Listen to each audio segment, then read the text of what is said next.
I'm your host, James Hayden. We are live from a gray Austin, Texas. Live from my little brother's room at Will Muschamp's old house. Oh, did the live just start? Yep. All right. Welcome in. We're having a little bit of technical difficulties. Texas Homer's on the road, so Mr. Joe Cook was helping me out, and we got it rolling, got it figured out. The layout wasn't working right. I think I started the show, and the intro video didn't play. But here we are, folks, live from Austin, Texas, in my little brother's room in Will Muschamp's old house here at a gray Austin. Sadly, it's back to being overcast, cold, and dreary. Weather in Austin is about as bipolar and inconsistent as the Texas basketball team. But we've got another great show for you tonight. We have Arch Manning hype, talking about the hype train of Arch Manning. Of course, last episode, if you tuned in to On the Horn, we had a caller call in, an Ole Miss fan, regular, some people's favorites. Some people don't like him. Mr. Gerald Hopkins called in. He's become a regular at this point. He said that Arch Manning only has the hype because of his last name. As an Ole Miss fan, he thought that Austin Simmons, if he had that last name, would be rated just as highly as him. So we got a little bit into that, which made me bring up the whole Arch Manning thing. Is he overhyped? What do we think? Is Arch Manning overhyped? What do you guys think? Comment, call in. And then we're going to go to our 5 instant impact true freshmen. So we've got a nice show for you tonight. A couple great topics that we're going to dive into here. To start, guys, I guess I'll just ask the question. Yeah, Arch Mania for sure. It is Arch Mania. It's going to start, guys. Arch Madness starts in 2 days. We'll be spamming that on the Instagram and the Twitter. But yeah, is Arch Manning overhyped? What do you all think at home? Is Arch Manning overhyped? Is there too much to his name already? Has he done enough to warrant it? I think by definition, Arch Manning is overhyped, and I'm not even saying that coming from a negative point of view. I just say that logically. The guy has played, in about 6 games, realistically, and he only started 2. He put up 9 touchdowns, 938 yards passing. Had a solid season all in all for someone who was a backup quarterback, came in spots and shined when he did, showed the talent that we all expected, breaking out huge runs. But based on that, yes, that minimal action that he's seen, he is by definition overhyped, right? Arch Manning, the hype around him, the second and the Heisman odds, I wouldn't say that Arch has, lived up to that yet, right? Because he hasn't had the opportunity to. So I think that's why, like Gerald Hopkins, our fan favorite, the Ole Miss fan, calling in and dogging on Arch Manning. I'm sure Gerald will call in again tonight, but guys like him and at other SEC fan bases, particularly, and all over the country, probably have a bone to pick with Texas and Arch Manning, is because he hasn't done. He hasn't done anything. That's the reality. Like, yeah, he threw 5 touchdowns against Mississippi State, but who didn't? Well, Jackson Dart didn't. Sorry. But, who didn't go off against UL Monroe and Ole Miss, in Mississippi State, right? So Arch got in minimal spots. He got in situational football, and he did well. But did he do well enough to be, a lot of people's Heisman favorites? On paper, no, he didn't. But like Arch Manning, this is a guy who's the number 1 recruit in the 2023 class. And, it seems like he's head and shoulders better than that class now. If you look at that class, those top 5 quarterbacks, it's Dante Moore, Nico at the fake UT, and Nico Amalave. That's a tough name to say. Nico Amalave. I never will say his name right. That's why people just call him Nico. The Samoan quarterback or Polynesian quarterback up at Knoxville at the fake UT with the wrong shade of orange.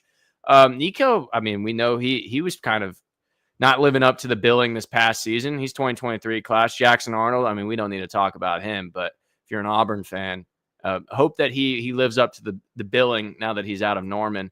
But yeah, Arch Manning seems to be better than Dante Moore, all those guys, like just in what you've seen. Arch Manning showed the ability to throw on the run. He made some great, accurate bombs. He threw some pinpoint passes, perfectly into the breadbasket. That one against Mississippi State over the shoulder where he did that little shimmy celebration afterwards when he threw it to DeAndre Moore Jr.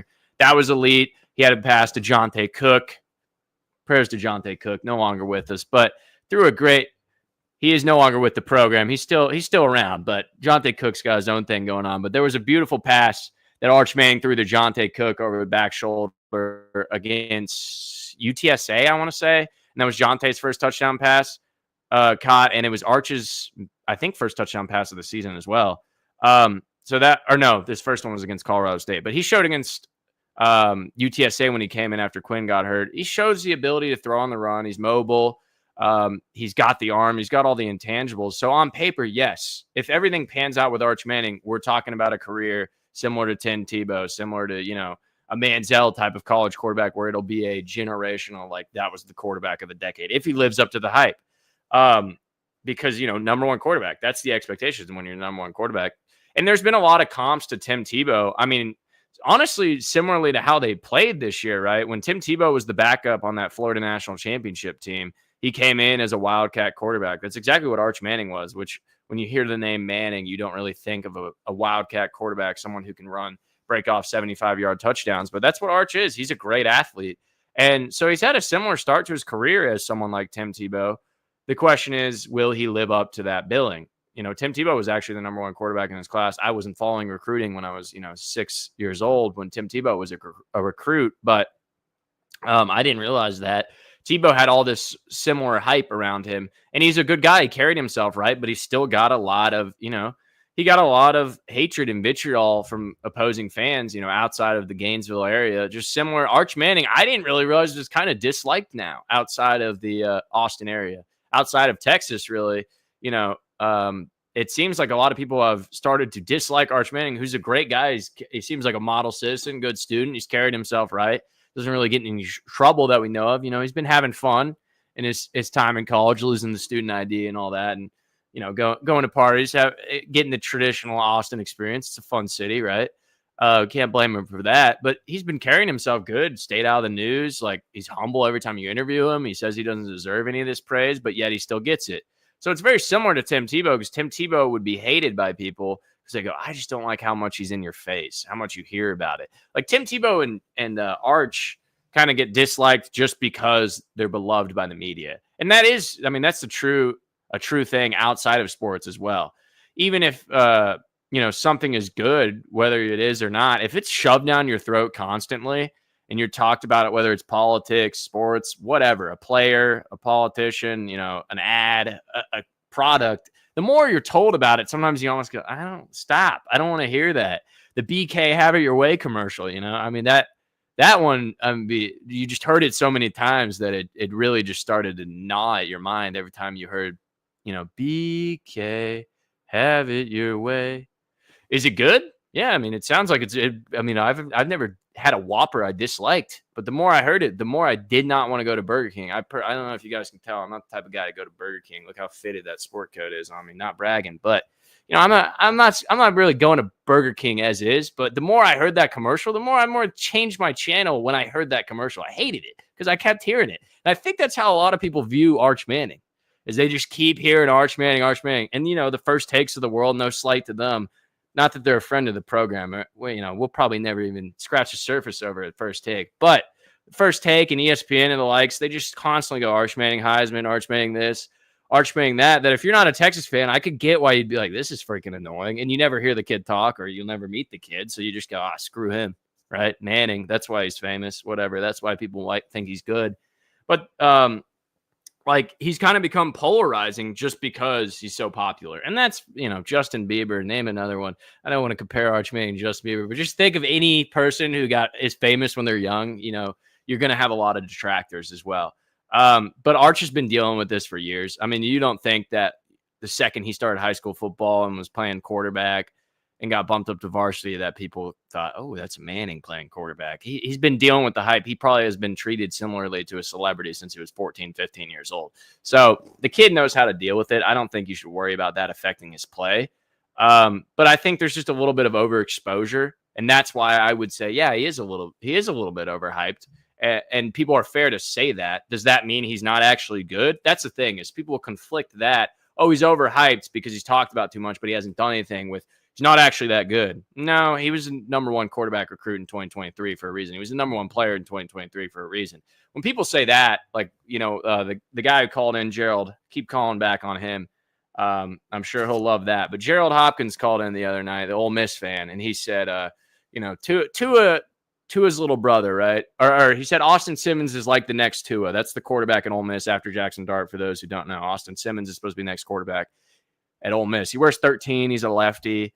And he said, if he had the last name Tagovailoa, he'd be a higher recruit, more hype around him. And then I countered with, Tua had a little brother, Talia. He was a 3-star. Nobody cared about him, and he went to Maryland. Joe Montana had kids, they were 3 stars. Deion Sanders has 2 kids that nobody cares about for NFL potential, right? One of them is just on his staff, I think, as a GA or of sorts, or a trainer. I don't know what he does. Deion Sanders Jr. Shiloh's probably not going to sniff an NFL roster after, OTAs. And Shadur is going to be a first-round pick, most likely, because as much as that last name helps you, it only gets you so far. You got to actually do the work. You got to actually perform. Manning would not be just a 3-star recruit if his last name was Simmons or Stevenson or whatever, right? Pick a name. There would be less hype, drastically less hype, because it is a lot cooler when, it's the family tree, right? It's look at this Manning family empire, this dynasty almost of quarterbacks. How insane is that? So the fact that he is good makes it, blows the media lid off it. It just goes berserk in terms of articles, graphics, whatever, post videos, everything he does. NIL deals, for example, right? The 6.6 million NIL valuation from our friends at On3. That people love that story because it's like, it's a Manning and he's actually really good. There are other Mannings in their family who don't play football, right? So I mean, and to think that this hype is like unseen, or he's not gonna be able to handle it, or it's too much on the kid because he's 19 still. I mean, Eli and Peyton dealt with the same thing when Peyton was coming after, Archie Sr., the oldest Arch, right, was a great NFL quarterback, great quarterback at Ole Miss. There was a lot of hype on Peyton. He's just a name. He's just a name. How will he live up to it? Same with Eli after Peyton. How will he live up to Peyton? How will he live up to his dad? And they all did just fine. If anything, that preps Arch more for what's to come. So that is my opinion. Like it's sort of a nuanced take, because that's really, things are not black and white. Is Arch Manning overhyped? Yes and no. Well, 2 things can be true at once, right? He is overhyped. Does that mean he's not actually that good? No, he's great. But I think we need to set our expectations realistically. And I've said in the past couple months, or the past month since we've been in the offseason, I don't think this team is a national title team. I don't think you should expect them to be. Like, the NFL Combine's going on right now. Texas has lost 14 players to the draft. Like 14 Texas players there. That's 14 out of your 22 starters are going to be in the NFL next year. You got 8 guys returning. You got a new quarterback, everything. Pretty much a new offensive line aside from DJ Campbell. You got a new roster. So you can't expect to win a title next year. And you go at Ohio State, you go at Georgia. You can, have the expectation of a CFP appearance. Like that, the team needs to make the college football playoff, I would say, with that roster and that talent. And Arch Manning's expectations, right? But he's only going to be a first-year starter. So I don't expect him to win a Heisman. I don't even really necessarily expect him to make it to New York City. But if he's a top 5 quarterback, if he's about as good as Quinn was as a passer this year, and then you throw in the dynamic of this guy can break off a 70-yard run at a time or two, and also can run in the red zone, like, it's going to work, guys. It's going to work. It just might not be the national title next year. But I think the expectation for Arch and how we'll view him on the hype train and all that is if while he's starting, while he's there, which we expect to be the next couple of years, he wins a natty. I don't expect it to happen next year, but the second year, when that team is loaded with more veterans, those guys have now started for over a year, that is when you would expect a national title out of Arch. So, I mean, yeah, I made most of my points. I mean, feel free to call in, guys. I mean, the hype is deserved and also not, right? But what we've seen in action, he's got the physique, he's got the intangibles, he has a cannon of an arm, he throws bombs, he's mobile, he throws on the run. He's shown that in the games he's played. And that's one last thing before I bring in some callers. But feel free to comment, guys. Call in. Do you think Arch Manning is overhyped? Why or why not? Will he live up to the hype? Will he win a Heisman? we're talking theoreticals. That's what you do in February of when you're talking college football, specifically just Texas football, is you talk a lot of theoreticals. But while the Manning thing you might think could hurt him, could put unnecessary pressure on him, I actually think it helps because Peyton and Eli went through the same thing, as I, aforementioned. Archie Manning, the original, right? They had to go through the hype of being like, is Peyton going to be as good as his dad? Is Eli going to be as good as his brother and his dad? And now it's Arch, the same thing.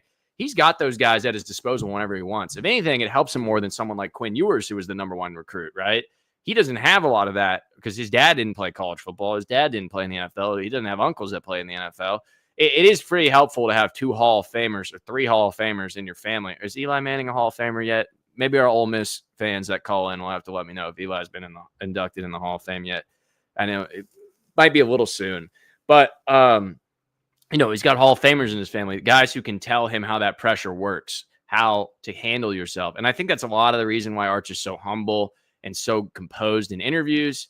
I think that actually really helps him. The infamous story that he's told probably 5 times over is about how he called Peyton Manning or texted Peyton, how do I handle a 2-minute drill in practice? And Peyton sends him back a 10-minute voice memo breaking down everything that he did in a 2-minute drill. That stuff's going to help Arch, guys. And it'll take GAM reps too. But if I expect Arch to have a good first season. We'll see a lot of flashes, but I think wait and see is what you got to do with this, right? The offense will be better with him. I expect that much. But yeah, let's not put too much on this kid's plate. He is, by definition, I think, a little overhyped. He's getting paid $6 million when he has yet to start a season. But it's not on him. It's not his fault. Doesn't mean he's not worthy of it. He'll show people. He's going to have a great career. It's just a question of how great. And obviously your haters of Arch Manning are never going to be satisfied. I think that, and your Texas haters are probably going to nitpick his game, but we'll see some great stuff out of him for sure. If he walked into Ohio State and won week 1, the hype's going to get out of control. The hype is going to get out of control. All right, we're going to go ahead and bring in our first callers here, guys. Let's start it out with the regular here.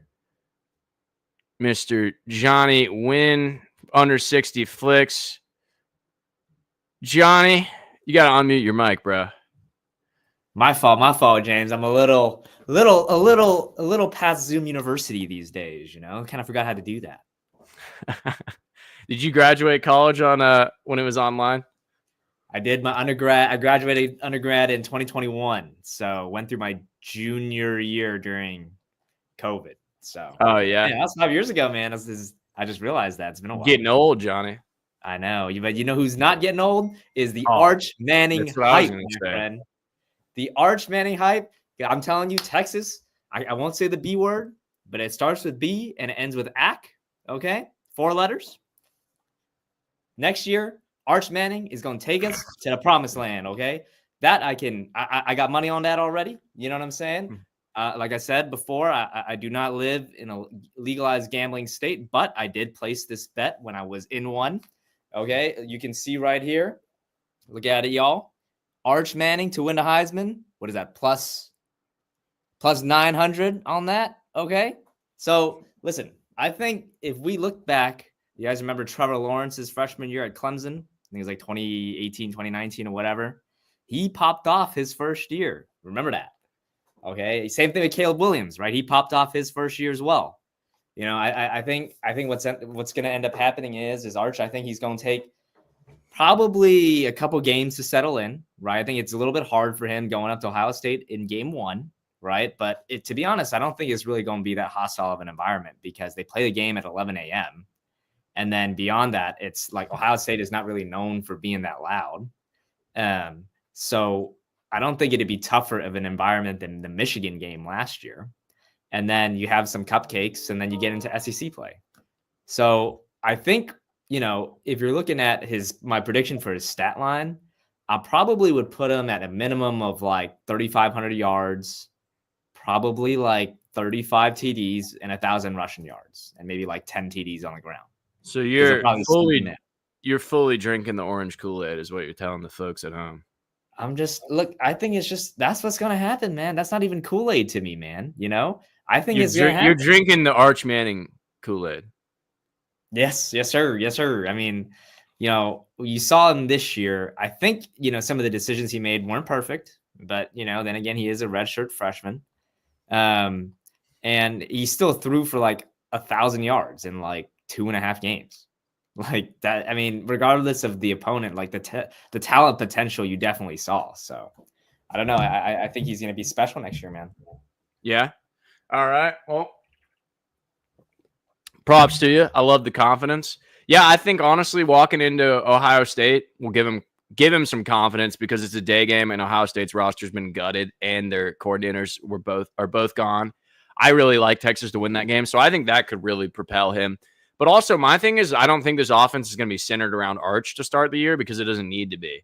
It is such a loaded team, and you got CJ Baxter back that you won't probably see the games hinging on Arch's shoulders, like you had to see Quinn do down the stretch when he was injured and there was no run game, and it seemed like brutal a lot of those games against like Clemson and Arizona State down the stretch and Ohio State down the stretch where it was just pass because you could not run the ball, and Quinn doesn't have that mobility. But Arch will give him a lot of dynamics. I mean, the offense will be better. Like I believe that without a doubt because read options, zone read, RPOs, all that stuff will be perfect with Arch. So I'm excited to see. I don't see him as a Heisman finalist. Good luck on your bet, Johnny. But I think in a year time we will say, yeah, he lived up to the hype.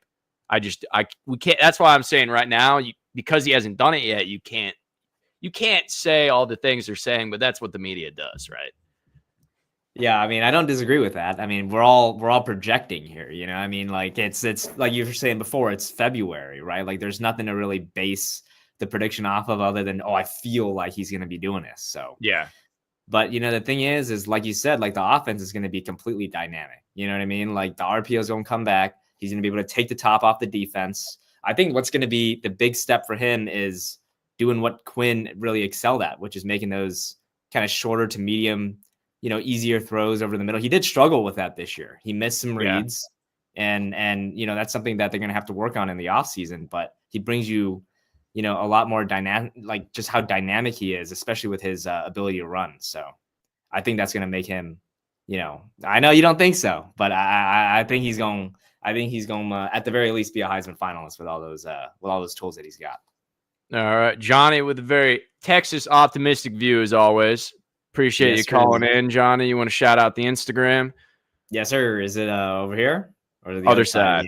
You're missing every time, man. I know. I miss every time. Right here, I make a few, Texas edits. James, we got the Sark edit coming out soon. So go ahead, give me a follow at Under 60 Flicks. We're dropping content and for your entertainment. So feel free to give it a follow. And Pooh Shiesty thinks I look like Conan O'Brien. Hey man, with the hair with a little bit of a comb over, I can kind of see it. Yeah, this is late night. This is late night, guys. Hey man, you might have to start your own talk show, man. That's what we're doing right now, Johnny. Yeah, that's exactly what this is. Except it's all Texas football all the time. Might have to do a little bit something different. Who knows, man? I don't know. Thanks for calling in, Johnny. Appreciate it. Talk to you soon. All right. Yeah, we're going to bring in the aforementioned Gerald Hopkins. I was dogging on him a little bit earlier in the show. If you watched at the end, Gerald was firing off. We were talking about Arch and and then I had to call in. And he was getting into it because you twisted my words up. How did I twist your words, Gerald? First of all, I didn't say if his last name was Tuivasa-Vailoa, he would have been as highly recruited as Arch, like you said. That's total BS. All right. But you did say, you could rewind the tape from Tuesday night show. You did say that if his last name was Tagovailoa, he would have more hype. So I guess absolutely, and I still believe that. Guess what? Did his little brother have hype? 11. No, because his little brother was 5'11", and he sucked. Tua was 5'11". John, and your point, John Elway's son got arrested while he was in college for domestic abuse. Also sucks. Like, those are two terrible examples. You're talking about Arch's intangibles. He's got the physique. He can run. He can throw on the move. He's got a big arm. Austin Simmons is 6'4", throws a baseball 97 miles an hour, has a rocket attached to his shoulder, can throw on the run. I mean, 6'4", and what? He's 5 pounds less than Arch. So yeah, Yeah, absolutely. I mean, If his I last agree that name Austin Simmons. was something like Manning, he would be more hyped. Yeah, if you're like Tua's little brother and you're a short stack and you can't throw a football, yeah, your last name won't help you too much. And if you're Yeah, John Elseway's son and you're beating women, not going to help you too much. yeah. I mean, I don't think that ever helps anybody. But Austin Simmons. I mean, I'm not arguing with you that he's not going to be a really good quarterback. Well, I I'm had saying, to clear up some of those points. I think Manning will be better than Austin Simmons. That's my point. That's all I'm saying. He's better. He's better as a dynamic, run threat, as a dual threat quarterback. I think he probably has a better arm. He's a little bit more mobile, and he was rated. He was rated higher for a reason. Yeah, dude, Austin Simmons wasn't in the same class until he bumped up like midway through. He was recruited in a completely different class until he Yeah, I mean, jumped up 2 grades into Arch's class. I think you guys have a gym there for sure, but I believe Arch Manning Well, will I'm be not better. arguing for that fact. I just had to clear that up because the Elway and the Tua's little brother thing that you tried to spin my words on was terrible. I just misremembered. I'm not trying to spin your words over here. No spin Deep, zone here. deep state media controlled. This So- is the no spin zone. This is independent media over here, Joe. But yes, like what you're saying, Arch is overhyped. And yes, why does that happen? Do people really hate the kid? No. But if you get all these accounts that are saying, ooh, better watch out. Better watch out. Arch is about to come spank that. The kid hasn't played enough yet. Like, just like you're saying, let it play out. Why don't we just wait until the Ohio State game? And then if he goes for 403 touchdowns, go crazy with the Arch hype. You're just setting yourself up for if he does not meet expectations. I mean, y'all are going to get it so bad, it will not even be funny. Yeah, He will I mean, be the laughing stock of college football if he doesn't work out. And that that is won't be because of anything he did. It will be because of all these social media accounts. yeah, I mean that is the thing that it's a shame about the media is that they do this stuff like they get on trends and they just throw all this onto like Arch Manning's 19 years old, but there's nothing he can do about it, right? He's gonna have to just live with the results. Whether he is Peyton or Eli, or he just ends up being a solid quarterback, and he has a Quinn like career. It'll be like Quinn times 10. I mean, because people were dogging on Quinn this year because they didn't think he lived up to the hype, and he threw 30 touchdowns, right? So That's I what I'm mean, saying. It's like it's gonna be what I said. tough if it Texas doesn't live fans up to it. never But know how good they have it until it's gone. If the kid throws 26 touchdowns his first year starting, people will dog on him. I don't think that. I think Yeah, they here's will. the thing. No, it's going to be the honeymoon phase, like Quinn in 2022. Quinn came in 2022. He had a solid but not elite season by any stretch of the imagination, and people were still in the honeymoon phase with Quinn, so they were fine with that. And then 2023 he really popped off. So I think Arch, it'll be like if he puts up 20, because think about it, him putting up 20 and 10 like a Quinn 2022 season, he'll have the running aspect where people will like his game more and see more flashes of a potential, elite Heisman finalist type quarterback. That I think people will be fine with it if next year it's like, all right, we went 9-3. Let's say worst case scenario they go 9-3 or something, right? Don't make a playoff, but they see a lot of flashes from Arch. They will give him that next year. I would think. I would hope Texas fans would be calm with that and be reasonable and kind of wait. I and would see. hope so too.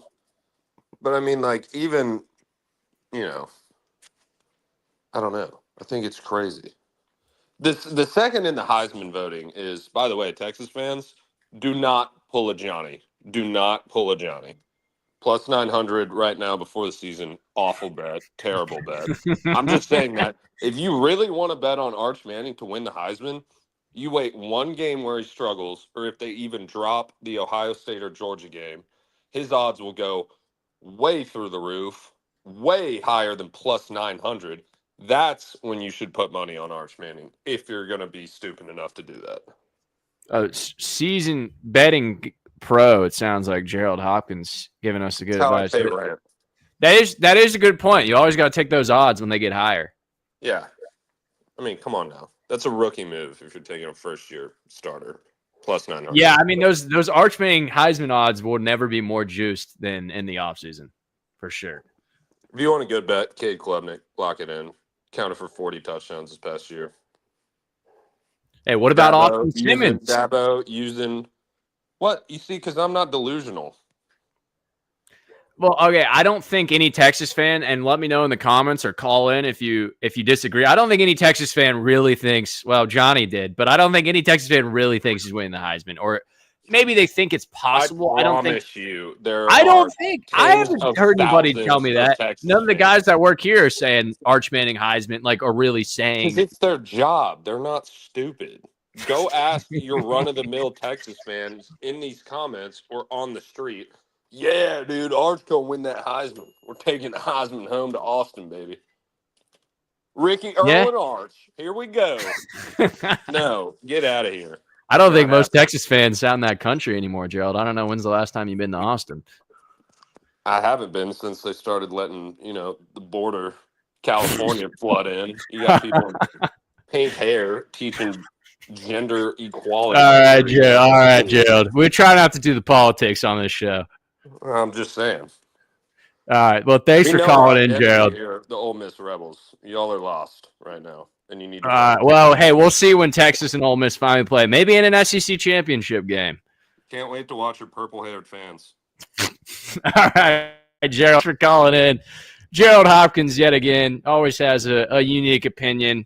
We got another caller talking about Arch Manning. Arch Manning overhyped. We've got Eric. Eric, how you doing? Hey, yeah.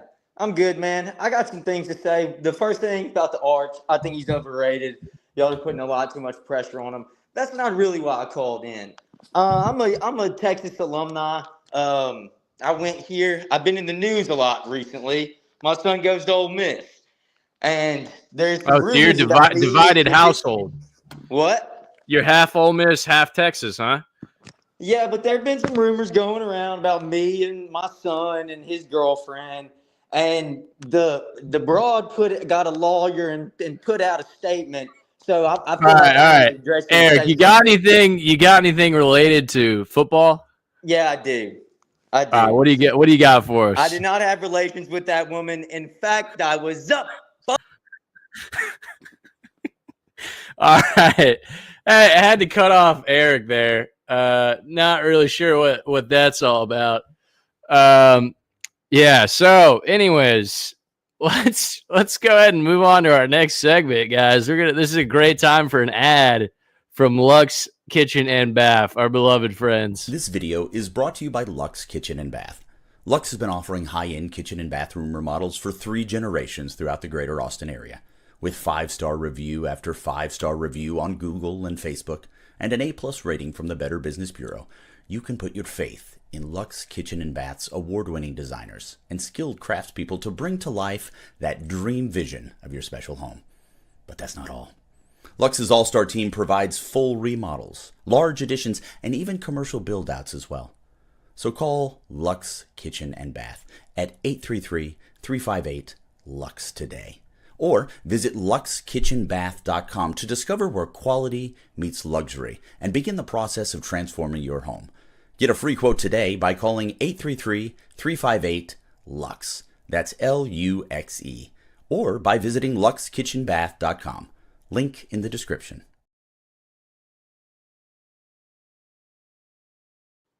Guys, I got to be honest. It was probably the most interesting, unique call that I think we've had on the show up to this point. But on a totally different note, not related to Ole Miss drama. If you know, you know. If you're on Twitter, I think you might know about the Ole Miss. Our friends in Oxford, Gerald Hopkins in the bunch, and I think that's our only Ole Miss fan that calls in.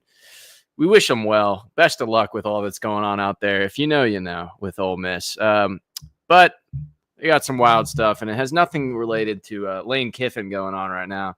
But yeah, we'll go ahead and change tune to our impact freshman. We're gonna have Justin calling into the show, but Justin unfortunately will not be able to make it. He sent me a text. His son is sick. Had to go get him from school this afternoon, and he's spending time with him. So Justin, no hard feelings to the man. We almost got our second guest. We had Charlie Williams was our first guest ever. Shout out to Coach Dub. Appreciate him coming on a couple weeks ago when we talked about Junior Day. We'll get Justin Wells on here at some point, guys.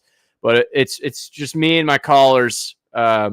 Just a solo show per usual here at On the Horn. So we're going to go ahead and talk about my 5 impact freshmen. Feel free to call in who you're excited about. Comment who you're most excited about. I saw some chatter in the comments about receivers. I got a receiver on this list that I think might make an instant impact. That's kind of the point of this segment. Yeah, I mean, we're definitely going to have a few freshmen playing. There's no doubt about that. The first one I'm looking forward to, the best guy in this class, Jonah Williams. He's the number 1 safety in the country. He's been compared to Kyle Hamilton from Notre Dame. Like, Jonah can cover a lot of ground, guys. He plays baseball too. He's a freak athlete. Like, there's a reason this kid's a bona fide 5-star everywhere you look. Jonah Williams is an absolute monster, and I expect him to actually get some run. They even say he could play some linebacker. He's that big, folks. Like, he's a big body. He is a specimen. Looks the part. Ooh, that was a gnarly burp there. But he looks the part. Multi-sport athlete. Like, he's got a lot of speed. He's rangy. He's lanky. He's a big body. And, you know, he's very dynamic. He's a great athlete. He's lean. He's got an athletic frame. You know, I think he will be a big safety. He could pair next to Michael Taft. You've got Makuba gone, right? You've got a lot of guys out of that secondary. Derek Williams is back. But Jonah Williams could instantly play in this secondary. Like, that's someone to look out for in the first month of the season. Like he'll definitely get some run. You know, he's great in man coverage. He kind of plays zone as sort of a center fielder. You know, not just because of his baseball. I'm sure that helps, though. I honestly don't know what position he plays in baseball. Maybe I should know that. I don't follow baseball as much as maybe some of you guys do. College baseball. I'll tune in around the regionals and super regionals if Texas has a good, makes a good run with Schlossnagel this year. But yeah, I mean, he plays zone like an outfielder. Like, he's a very athletic guy, covers a ton of ground, like I said. I mean, yeah, I could see him flying for interceptions, coming down to play the run. He covers the run well. Like, Jonah Williams is just like an all in all. Like, there's not many holes in his game. Expect this kid to play early and often. Another guy who I could see getting on the field pretty early is Justice Terry, guys. And think about it. We've lost Alfred Collins, Vernon Broughton. Alfred had a great day here at the Combine. Baron Sorrell is gone. Saw all those guys today on the Combine. Was watching a little bit of that on NFL Network. And he's been compared to Jalen Carter from Georgia, now with the Super Bowl champion Eagles. So Justice Terry, expect him to play right away just because the D-line is going to need someone to fill in, right? We've got some transfers. You've got that guy from Purdue. You've got the guy from North Carolina. But I expect Justice Terry to get some run early on. You know, he's very explosive. He's got great size. He's got a great first step. He's 6'5", 290. Like, this is a big kid from Georgia. And like, I think Justice Terry could have serious instant impact if he comes on as we expect him to. Like, he is quick twitch, he's big, he's powerful, he's explosive, he's, great first step, shoves people off the position. Like, he's speedy, he's powerful, he's honestly kind of works as an interior pass rusher as well, from what I've seen. But yeah, with losing those guys like Collins, there's going to be a defensive line hole that I think Justice Terry could fill early. He's a freak athlete, like 6'5", 290, but he can move. We saw Baron Sorrell run a 4.7 today, under a 4.7, sub 4.7. And Justice Terry, I mean, he's got chase down ability. He moves linemen. Like, in his tape, he just pushes guys around. He moves mountains when he's out on the field. So he's got a high ceiling. Like, this guy could, if everything pans out, be a first-round draft pick in a few years. And he powerful, big, everything jumps off the page with Justice Terry. There's a reason he was, a 5-star on most sites, borderline 5-star. There goes my light, guys. That's how professional my setup is here in my little brother's room. I've got an old PlayStation 4 because I ran out of USB space. So I got a PlayStation 4 off to the side, plug in the light on the USB, and then sometimes the PlayStation 4 goes into rest mode. So then you got to turn the light back on. I know this is really just professional broadcasting studio I've got going on here in my parents' house. But we look the part, right? To an extent, as much as you can doing a YouTube show on your mom's laptop. Is anything I own mine? I don't know. But Khalil Lockett, that's who I'm going to get to next, guys. We're talking freshman receivers. Someone has to step up. Why not the 5-star? Why not the number 1 receiver in this Texas class? There were some other guys I could have put here, but Khalil Lockett is the number 1 receiver for a reason. He's lean, he's athletic, 6'2", rangy guy, gets jump balls. You look at his catches in his high school tape. He's got long arms, wingspan. He jump ball guy, someone we need. Good hands, good ball skills, contested catches out the wazoo. Body control is good. He gets good release. We need someone who gets good release because it seemed like only Matthew Golden got open of the receivers last year. He's fast, makes great cuts. Like, he's a really good route runner. He's got good hands, as I mentioned. So this is a guy who you could see pop. Ryan Wingo, DeAndre Moore, we're hoping both those guys take a step. But Khalil Lockett, I expect to be someone who could plug and play. Now, the question is, will he get first-team reps? We're not sure. I mean, we won't have an idea of the depth chart until we get into the thick of summer.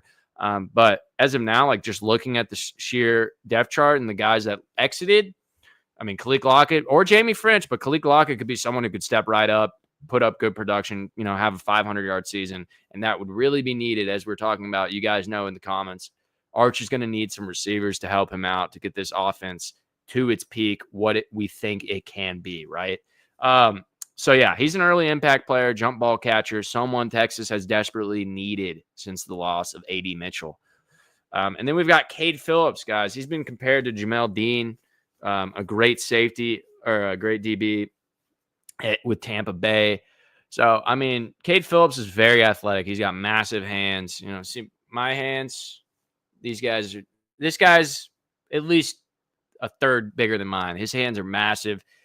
Great receiver. Yeah, my tiny hands, man. When I played basketball, I could never palm a basketball. That's why I couldn't dunk. Couldn't dunk because of the hands. That's why. I'll always stick to that story for the rest of my life. I would get close. I would get this close. There's a reason I only played JV basketball, and I just get rim checked every time because my hands, tiny hands, I'd lose the grip. Not a problem for Cade Phillips. Big hands. He's got big hands. He's got a great wingspan too. He's speedy. He was a track and field guy. I love the dual sport guys because they're typically, they've got better balance. They've got better athleticism. Like, guys who play basketball, great rhythm. The footwork's very similar. Like I said, I was a basketball guy. Footwork, very similar. Like, I love when a receiver played basketball, for example. Also, it's, these corners, when they play basketball, they do track and field. They're speed demons. And Cade Phillips was a high jumper as well. I mean, he could play all over the secondary. He could play safety. He could play corner. He's good at locating the ball, guys. If you watch his tape, like, he's a solid man-to-man guy. He's got the size. He's got the length. He's a great athlete. He's got high potential. But, I mean, I think he could get in early because it's, Jade's gone. A lot of those corners are gone. You've got Manny Muhammad back, but I think a freshman will start in this secondary. The question is who and where. Cade Phillips is, he's a contender for that. But all these freshmen on this list are going to be getting reps, guys, and you'll know in the first month, all right, who's going to be that real, is there going to be an Anthony Hill freshman, a Colin Simmons type freshman on this defense? We'll see. We'll know soon enough. Lastly, mentioned Anthony Hill, but we've got Elijah Barnes, a great linebacker who's actually been compared to Henry To'oTo'o, if you remember, the Tennessee, then Alabama guy, now in the NFL. So Elijah Barnes is great. He's an athletic linebacker off ball. I think he could fill in where, like, David Benda was. Like, he could play an off-ball linebacker spot. He's very athletic. He played multiple sports. Like I said, all these guys play multiple sports. We're getting great athletes here at Texas. He plays under control. He doesn't over-pursue. He always seems to be in the right spot if you watch his tape, Elijah Barnes. Great physical guy. And he's got good vision and anticipation. He always seems to be where he needs to be at the right time. And, yeah, he's a good run defender, probably a run defender first as a linebacker, and a good blitzer too. So this is someone who could get some run. Linebacker room is a little more stacked, but I think he will probably get in. Of the freshman linebackers, I like him to get in. He seems to be really good against the run. He finds creases wherever he needs to. He's a good pass rusher as well. He finds pass rush lanes. He could get, maybe a sack or two as a true freshman. He plays through contact well, defends well in space, good open field tackler. He's very cerebral when he plays. He plays very aware. He knows what's going on. He knows where to be. As I said, he gets in those running lanes. He gets to the spot. He never over anticipates or over pursues. He always perfectly anticipates. If you watch Elijah Barnes's film, he's very twitchy. He's a great tackler. Like, he doesn't miss a lot of tackles in what I've seen from his tape. So Elijah Barnes, I mean, very promising stuff from these freshmen guys. Like 2025, #1 class for a reason. Expect great things. Expect great things. Some of these guys you're going to see get in against Ohio State, I would imagine. Probably a couple, and we'll hear more about it as we get into the thick of the offseason. We don't believe in the offseason around here, though, guys. As the Apostle Paul says, you preach the word in and out of season. We're out of season, but we're still in it. We're still preaching, guys. We're still preaching the word of Texas football, and we appreciate you all being here with us. Make sure to subscribe, y'all. Make sure that you are subscribed. Click and check right now and see if you're subscribed for me. Helps us out. It's free right down there, baby. Just hit subscribe, share it with a friend. We had some interesting conversations about Arch Manning earlier on in the show. Share it, guys. Like, subscribe, share, grab your friend's phone, subscribe to Inside Texas, grab your mom's phone, subscribe. It doesn't do anything. Nothing's going to, annoy you or anything like that. It just helps us get these numbers up. We keep doing fun content for you guys, keep producing free videos for everybody. And we really do appreciate you being here. We're going to be covering everything that there is to know about Texas sports, predominantly football in the offseason, guys. I don't know that any of you all want to talk about basketball with the current state of the program, but if you do, feel free to let us know. And we've got everything here for you here at Inside Texas.